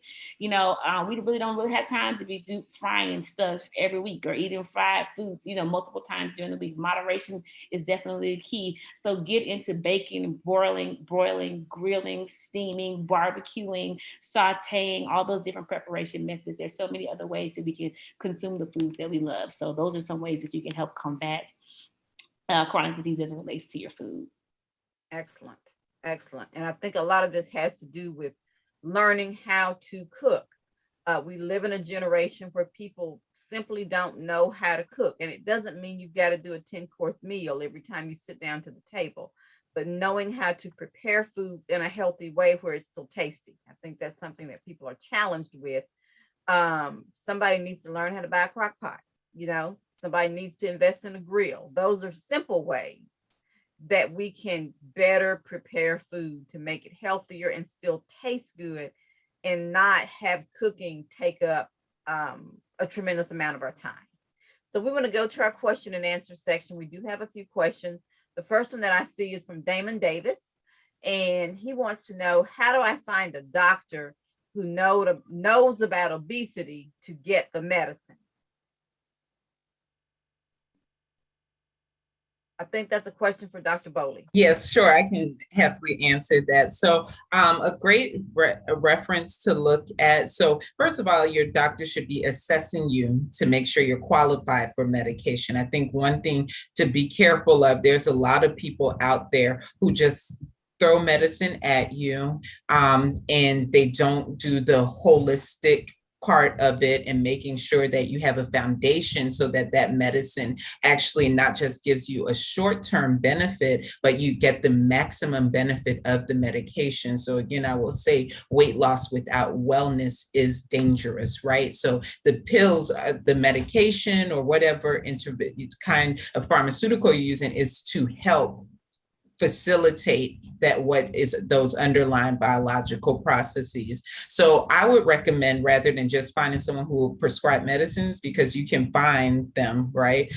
I would recommend going to the American Board of Obesity Medicine, and you can search for clinicians in your area through that. There's also the Obesity Medicine Society. They have a Find a Clinician feature, and where you can find people who are members of the Obesity Medicine Association. And so these are people who are qualified to, and there's the Obesity Society as well. So all of these are places where you can find people who have actually been trained to know how to do that multidisciplinary or holistic way of practicing medicine so that you get the maximum benefit from the medication that you're using, as opposed to sometimes people just throw medicines at you, because there are criteria for using the medicines. So I think that's so important to do. Wonderful, thank you. So there's a process to finding the right medication from a provider. And there's so many too that you know, I really, when you come to me, I like to look, again, it's not one size fits all. So really knowing what's going on with you metabolically, what's going on in your lifestyle, everything, and putting that together and selecting the best medication for you, as opposed to some places where they give everyone the same medication. So that's so important. Wonderful, thank you. And thank you for your question, Damon. We have an anonymous attendee who has asked Dr. Bowley to talk about how one should talk to their physician about the chronic disease of obesity. Ooh, that's a beautiful, beautiful question. And I thank you so much for that. So, you know, that question to me is it's loaded, right? Because it implies that the question I have is, why is your doctor not talking to you about it? Right. And so, I mean, they really should be the ones that are initiating, kind of bringing this up to you. And if they don't feel comfortable talking about it, then I think that utilizing some of those resources we talked about in terms of finding a clinician who does understand obesity as a disease is so important. So going to the Obesity Medicine Society and finding the Obesity Medicine Association, going to the American Board of Obesity Medicine and finding someone, going to the Obesity Society. And the reason why I say that, because honestly, in the medical field, it was only in 2013 that obesity was recognized as a disease. So there is still a lot of work that we have for a lot of doctors to really even get on board and recognize that this is not just a lifestyle choice for some people. Yes, lifestyle may be triggering that weight gain, but there's some things in people's body that is like hormonally, biologically, it's a complex disease that is triggering people to gain weight. And you really need a doctor that understands that. To me, if you have to convince your doctor of that, that's already not a great starting point for that level of communication to get the help you need. And I don't know, I'm sorry, I know that might not be the politically correct answer. I could tell you, go to the Stop Obesity Association and bring up this tool, go to the Obesity Action Society, and you can do those things to advocate for yourself, but the doctor, to me, needs to first recognize that it's a disease. And if they don't, I think you need to be with someone who does. And that's my opinion. Wonderful, wonderful. And that goes back to that concept of patient-centered care. Absolutely. The doctor should hear what you're saying verbally, and then there's going to be some non-verbal cues as well if they have a patient that is obese. So the patient should really not have to be bringing this up. The doctor should have already addressed it. It sounds like you're saying. Yeah, with their weight. I mean, certainly, it brings so many questions to mind. It's like, and so feel free, whoever you are, I know it was anonymous, to reach out to me, and I can at least guide you, because I need more details about that question. It just concerns me. It troubles my spirit. Since we're in a spiritual realm, I can say that it does, that they're not listening to you, and that you feel the need that you have to convince your doctor. There's some hurt in that. Absolutely, absolutely. Thank you for that. And thank you, anonymous attendee, for posing that question. Our next question, Sister Ophelia Wilson, who I think did have her hand up earlier, her question says, I had diverticulitis, and after years of suffering, I had to have surgery, and was to have surgery, and the physician advised, the physician advised that she have the surgery. And that if she had not had it, she in having the surgery, she would have a bag for the rest of her life. She says she was blessed to have a great surgery with no bag. And this is quoting her question. It says, but I am very careful of what I eat, never had a weight problem, but a good diet is equal to great health. Praising God. And she says she's not muted now. So, Ms. Ophelia, I tried to paraphrase your question as much as possible. So that's a testimony, basically, of how God allowed her to be healed. And we know that He is the ultimate healer. So thank you for sharing that testimony with us. Thank you. We're going to move on. Our next question is from Jonathan Hill. And Jonathan says, and I guess this is to all three of you, what are your thoughts on veganism? And then part two of that, how can church pastors and church leaders encourage healthier eating in the congregation, especially at church events? And we yield to Sister Nettie on the thoughts on veganism, since she has a cookbook about veganish. Yes. So my thoughts on veganism, and the book is called Veganish because of my thoughts about veganism. Whenever you exclude entire groups of foods, you have to be extremely careful. There are studies and there are some research that does point to increased health benefits when you have a plant-forward diet. Now, notice I'm saying plant-forward versus plant-exclusive. And to kind of just give you just a quick background, when a person is true vegan, that means not only do they not eat animal flesh, but they also don't eat animal byproducts. So that means no milk, no eggs. That means that they're not going to eat things that have gelatin that may have been created from the lining of an animal stomach. They're not going to have honey. It's a very restrictive way of eating. And if we go back to what Sister Ellen kind of brought up earlier, and when you go and you do something that is very extreme and that is difficult to be sustained, that can sometimes set you up to start some kind of ups and downs that are not necessarily going to be healthy. Additionally, if you are vegan, you also have to make sure that you're getting adequate protein. It can be done from a plant-based diet, but you have to put a lot of attention into it. You have to make sure you're getting your B vitamins. You have to make sure that you're getting omega fatty acids that a lot of times you might get from, maybe eggs that have that added in, or from fish products. So veganism does not necessarily mean more healthy. I just want to say that. Now, I advocate for veganish simply, and there's not an official definition, but that just basically goes back to what Ellen is saying. It's making your plate look more like the My Plate. A veganish diet is not plant exclusive, it is plant forward. That means the bulk of your foods are real whole foods, fruits, vegetables, nuts, grains. So it's just basically another way that puts this kind of, very popular saying on getting us closer to eating, closer to My Plate, and closer to a way that's going to edify our body. So that's kind of the thought process that I think on vegan eating. And if any of you all, the other panelists, want to chime in as well, I'd love to hear your thoughts. Regarding how do we help promote more healthier eating in our congregations, I think one of the best ways that we can do, and I said this earlier, it comes back to exposure. For a while before we got into this pandemic period where we were not coming together, some of the most effective health ministry outreach that we actually had at our church was involved in lunch and learn sessions. And the lunch and learns could be about anything. They could be about heart disease, colorectal cancer, breast cancer, or whatever. But each time we came together, we made sure that we served healthy foods.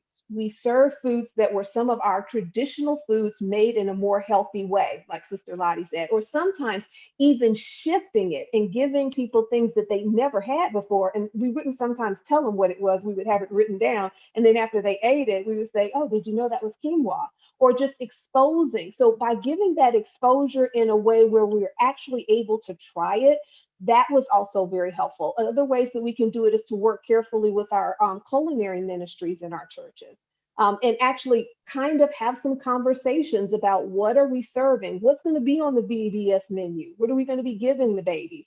Making sure that we've done some kind of assessment of our congregation. And if more than half, 2/3 of your congregation has diabetes or has hypertension, how are the foods that we're serving reflecting that? So that we're giving good, tasty options that can support that as well. Now, in this age of COVID, we've seen some very successful health ministry outreach where people are doing food demos on Zoom.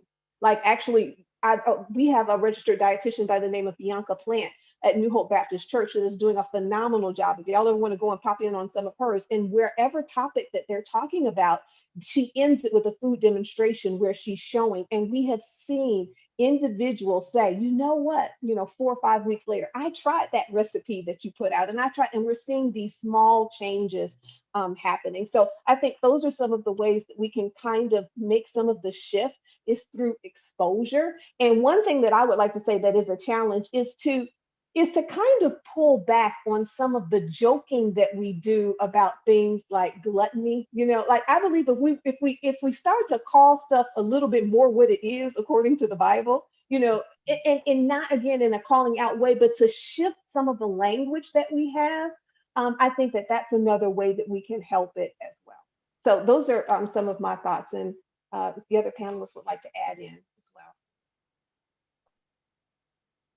I think those are such great points, Sister Nettie, and I love your books. I can't wait to check that out. I love a good cookbook. And I too, I think number one, if you are diets fail, right? Diets, it has the word die in it, DIE, diet. So it's meant to die. So if you approach veganism as a diet to lose weight, it's not going to last for a long time. And let us not forget that technically French fries and a Coke are vegan, right? So it doesn't imply health intrinsically to it. So I think it gets back to the point of your motivation for why you're doing what you're doing and what is your mindset around it. And if you're trying to create a healthier lifestyle. And so when it comes to the disease processes of obesity, it can be helpful for weight loss if you're doing, like she mentioned, a very plant-forward, a plant-centered approach. But at the same time,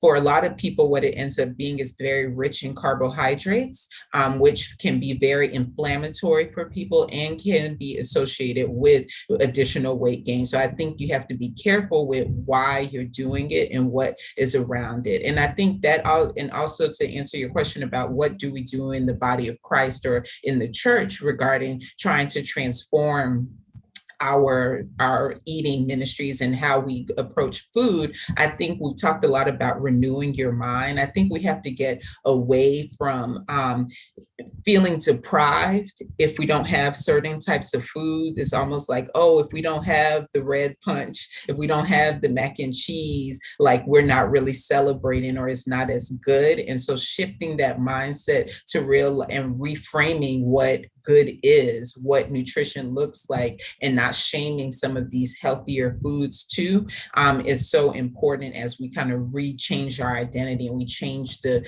conversations that we have in the body of Christ and what is helpful. Again, looking at what is helpful for us, right? Everything is permissible, but not everything is beneficial. So are the foods we having beneficial for our body? Are they helping us? So that's what we need to be asking. And we can still make them delicious. I'm sure Sister Nay, I can't wait to check this out. So I do like these 15-minute plant-based meals on my Instagram page too. So like make it delicious. It does not have to be disgusting. And I think that's one of these myths that we have about more helpful or helpful food is that it's not tasty, but we can definitely make it delicious. Can I just add something to what Dr. Boyd just said? That is so right. Y'all, what God made is good. You don't believe me? Look in the Bible. He tells us that what God made is good. When we eat foods closer to the way God made them for us, they can be so delicious. But what has happened is because of the society that we live in and so much that is processed foods are typically highly loaded with extra salt, sugars, and fats. They add those things in combination to actually drive what they call a bliss point. They're actually deliberately organized. Companies, food manufacturers have food engineers that are trying to drive cravings. There's an excellent book out by Michael Moss called Salt, Sugar, Fat that speaks to that. And so there's more going on the surface that is actually training our taste buds. What we feed grows for us to not necessarily crave what God made. As you begin to make these gradual lifestyle changes and do what Sister Ellen said, by getting back to eating foods closer to the way God made them. God is so good to us. He honors that. And as the more we eat healthy, natural foods, the more our taste buds will actually acclimate to them. If you've ever noticed, as you start to reduce the amount of sodium, and then all of a sudden you go someplace and eat something that has normal sodium, it's a shock to you because God made our bodies to adapt. And just as they can adapt to things that are overloaded with sugar, salt, fat, highly processed, you can also adapt your taste buds through repeated exposure to enjoy the beautiful, beautiful taste and textures and flavors of foods that God already put in them. We ain't got to overdo what God has done. You know what I mean?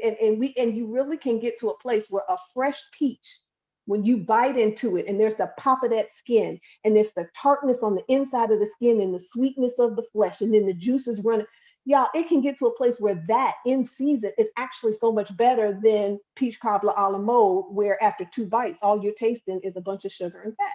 So it's a process. I'm not gonna lie, because I used to tear that stuff up, but you can learn to eat more healthier foods by just exposing yourself and actually doing it as a way of honoring God by enjoying his creations. Beautiful. Thank you, ladies. Thank you so much for sharing. Thank you to all of our attendees who asked questions. I think I covered all the questions that I could see. I know we have some other members of the HOPE team that are trying to help me watch the chat. So HOPE team members, if I've missed a question in the chat, please speak up and voice that question for us now. And I think we have covered everything. All right. Again, we thank you for your expertise. We thank you for your commitment to helping us live healthier. We know that it is a ministry, and you guys are dedicated. And we are looking forward to learning more about how we can turn obesity around. Once again, we want to thank Novo Nordisk for being the major sponsor of our NBC USA HOPE Turn Obesity Around initiative. We also want to remind everyone about NIH's All of Us research program. The National Baptist Convention USA Incorporated is an active participant in that particular initiative. And that particular program works to conduct monthly surveys of how people are coping with this pandemic. If you'd like to learn more, you can email us at info@hopenbc.com. Again, that is info@hopenbc.com.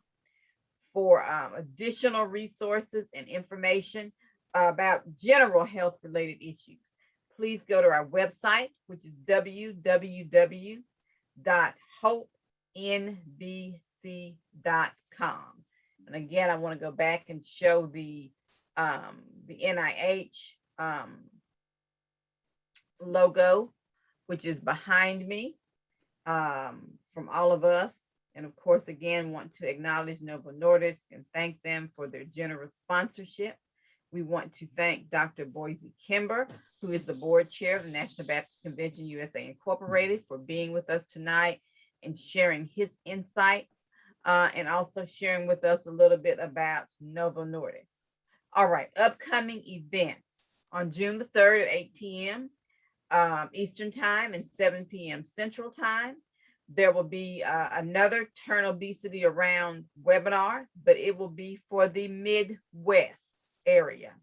And it will be a roundtable discussion, very similar to this one, on obesity in the Black community, the problem that exists and the remedies that exist, with reference to June being National Men's Health Month. On June 21st through 25th will be our virtual National Baptist Congress. Some marketing updates for our health observance calendar that we promote through our HOPE Health Ministry. The month of May is American Stroke Association American Stroke Month. And you ladies all, I think, mentioned stroke as being one of those conditions that often comes about because of obesity. June, the first Sunday in June, which is June 6th, is National Cancer Survivors Day. And as I mentioned a moment ago, June is National Men's Health Month. Our web presence and our social media, we're very thankful that it's very strong. Remember that our webpage is www.hopenbc.com. Our Facebook page, National Baptist Convention USA Incorporated HOPE Health Initiative. We do have a Twitter feed. It's at @Hope_NBCUSA.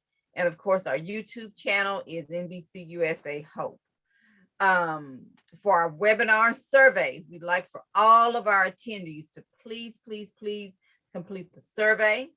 The online webinar survey can be found at https:// and I hope someone from our HOPE team is typing that in the chat for me, but it's https://hopenbc.com/webinar_survey. I do want to again acknowledge our president of our National Baptist Convention, Dr. Jerry Young.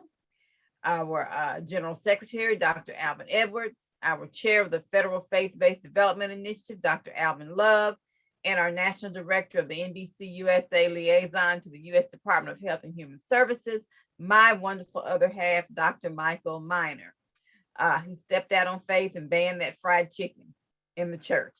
And we joke and tease and people laugh about it, all this 10 or 12 years later, but it resonates with people. So I think that what you, our wonderful esteemed panelists, have shared with us tonight has helped to underscore the importance of the faith community stepping out on faith to help us turn obesity around. All right, our team for HOPE, Dr. Michael Miner, Pastor Bernard Montgomery, Sister Bettina Campbell, Pastor Dexter Moraney, Sister Ellen McKnight, Dr. Felicia Washington, Minister Geraldine Moore, Dr. Desi Levy, Sister Linda Carper, Sister Loretta Miller, Dr. Lavora Williams, Sister Michelle Johnson, and yours truly, Lottie Miner. Again, we acknowledge our president, Dr. Young, who reminds us to envision the future exceptionally. This has been a production of the National Baptist Convention USA Incorporated, the nation's largest Black denomination.